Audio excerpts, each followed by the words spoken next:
Yeah, so we started this process when we announced it in September. The process is early in its stages, but it started positively. We're out contacting potential buyers now. We've done all the preparation for that process, and it's all the back office stuff is well advanced. I imagine that process, if successful, would complete around calendar Q1 of 2016.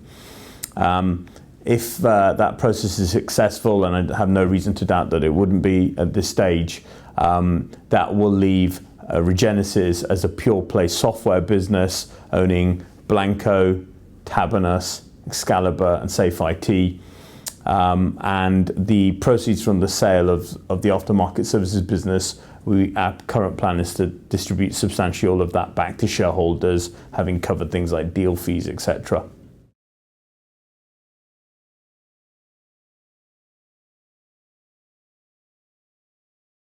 Well, our first objective for Blancco was to bring in a world-class CEO that has experience and pedigree in the InfoSec space, and that's why we brought Pat Clawson on board. I think he's done a great job in establishing a brand new management team, relocating the head office to the US, and we've continued to invest in that business both organically in terms of lots of new salespeople. Probably about £2 million of OPEX investment has gone in since acquiring the business.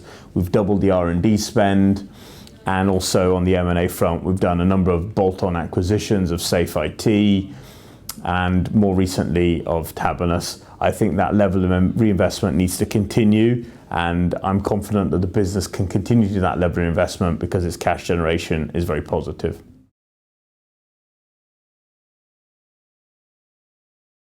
First of all, it's information security, which is right in the wheelhouse of what I've been studying and building and doing for the last 20 years. And it's in the same size. I love this mid-stage opportunity to be fast growth. I love the multinational complexities. So those things kind of pull me to it anyways.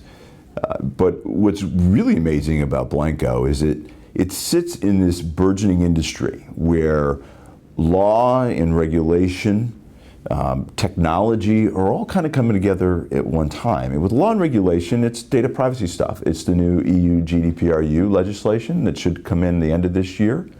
It's the ISO standards, like the 27040, which is buzzy bitey, but it's a very important regulation that talks to digital data destruction. And these are regulations that are global. They're not just European. They have teeth in the Americas, they have teeth in the APAC. And for those reasons, the world's starting to catch on to the requirement to sanitize our data, to protect it, to get rid of it so that it's never found by people we don't want it to find and to misuse it. So we've got ourselves at the early stage of an industry which is arguably quite large. We've been working with IDC and Gartner to understand the end-of-life market, right, and including the BYOD, which is bring your own device market. And today we see it at about almost 2 billion devices a year are hitting that end-of-life wall. And that's growing to about 2.6 billion over the next 5 years. And if that's the case, if we used a moderate charge fee on a per erasure of $1 US, which is well below what we charge today, but just to give a size of market, that's a multi-billion-dollar market that as regulation kicks in and people are more aware of the risk, that we can grow right into. So the opportunity is phenomenal for Blancco around the world, just looking at those basic things.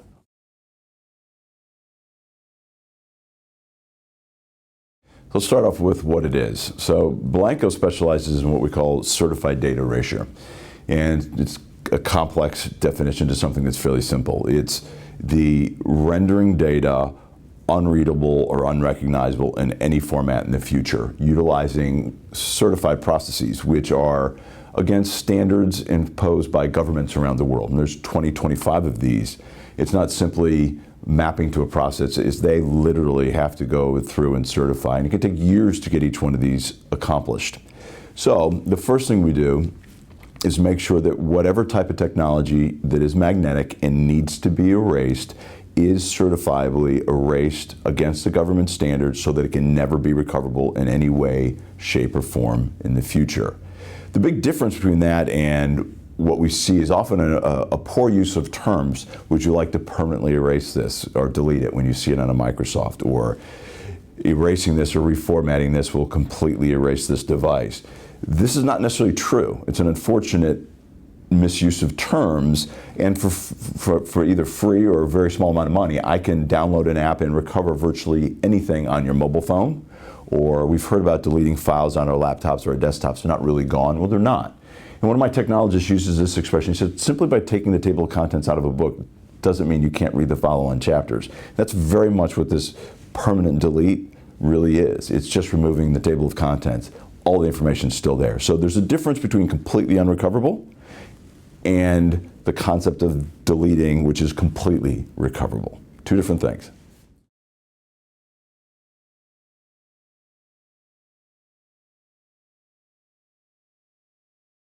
Fundamentally, the data erasure business came out of Europe, and largely because data privacy laws are stronger in Europe than they have been in the US. We tend to lag, particularly with data privacy, personal data privacy.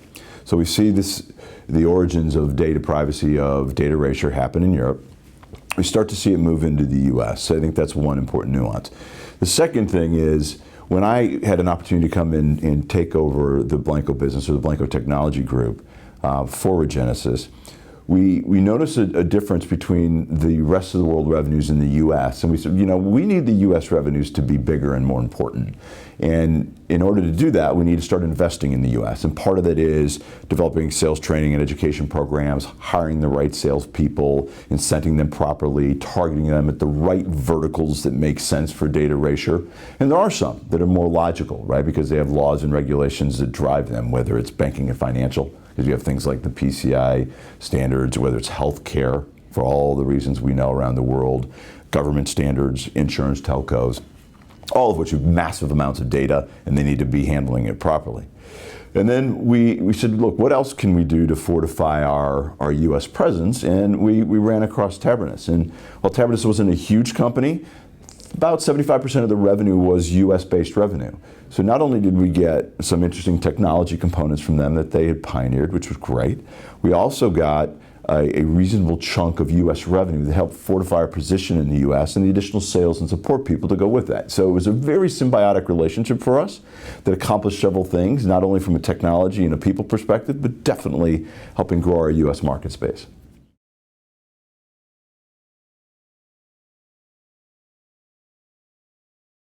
Within Blancco, the good thing is it's a robust business, healthy, operationally sound, really good metrics. But there's a difference within a small, medium European company, or even a US one, that needs to go global. And sometimes that involves fortifying a management team that has experience doing business all around the world.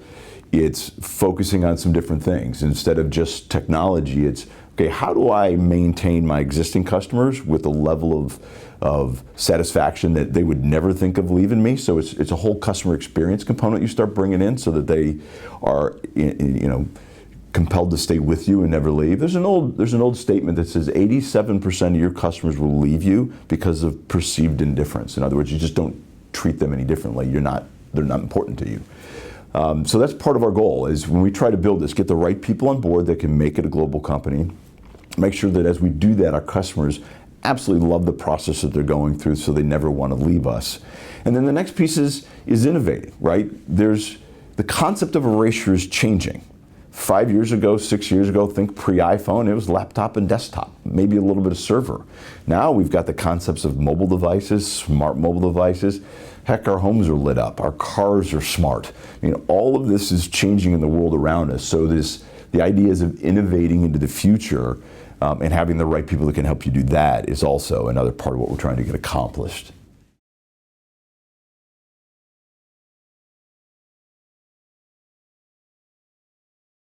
Well, I think the challenge that we have is, as new media, new forms of storage enter the market, we need to be the pioneers in showing how you properly erase the data. Not just the device itself, but we're about live environment erasure, which is files and folders on those devices that may have hit a termination period or whatever. So as we did that, it was our first example of pioneering and patenting that pioneering event. So we created a patent. We were awarded a patent in Europe, and we're currently in process in the US for solid state drive erasure. It's product and it's process and product together, and it's arguably the only way to properly erase a solid state drive, but it really is a process and a technology that is leaning towards where all drives will be in the very near future. I think there's some pretty good statistics about in the next year or two, 60% of all the drives will be solid state. So the market's moving there quickly. We pioneered it, and we've gone in and achieved a patent in that area, and we will continue to do that.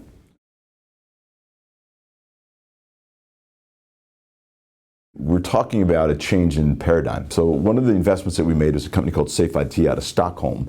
And these guys pioneered, and as a result, we're the only company in the world that really does this in a certified fashion, in an auditable, provable fashion, is cloud, data center, files and folders within cloud environment erasure, which is a big deal. And we think about the new EU GDPR legislation, which specifically calls for things like the right to be forgotten. A lot of your personal stuff resides in clouds within accounts that you have with big companies. And it's not long to when they're going to have to provide you with the ability to be able to touch a button and certifiably erase your presence within that world. So cloud is becoming extremely real. There's legislation catching up that is going to force companies to allow us as individuals the ability to erase our presence within them.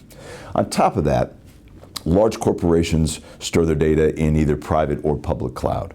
So there's a break, and there's a break in terms of how you market size them. Corporations often use private, but plenty of them use public cloud as well. And those who provide the public cloud or the private cloud need to provide you, when you leave their service, with the ability to completely delete your presence and then prove it to you. So this is a burgeoning market. It's very exciting. It's different than charging by device. You're charging by terabyte, or hopefully in the future, exabyte.